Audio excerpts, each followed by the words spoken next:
शेतकऱ्यांच्या खात्यात सरकारनं दिलेला नुकसान भरपाईचा निधी आलाच नाही.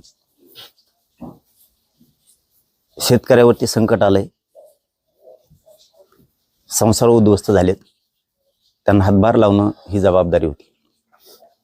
पुन्हा संकटाचे भोग सरकारमुळे शेतकऱ्यांना भोगायला नको होते, परंतु आता सरकार शेवटी तात्पुरता आनंद देणारं सरकार आहे.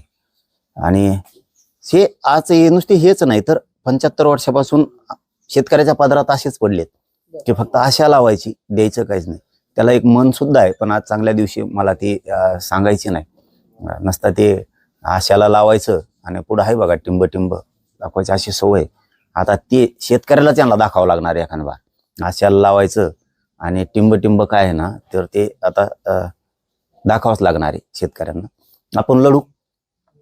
दिवाळी पाडवा भाऊबीज झाल्याच्या नंतर सगळ्या शेतकऱ्यांच्या राज्यात असणाऱ्या तज्ज्ञांना, अध्यक्षांना आपण अंतर्वलीत बोलून घेऊ, चर्चा करू त्यांच्याशी आणि त्यानंतर मग राज्याची बैठक लावू मोठी आणि तिथं तारीख आंदोलनाची डिक्लेअर करू.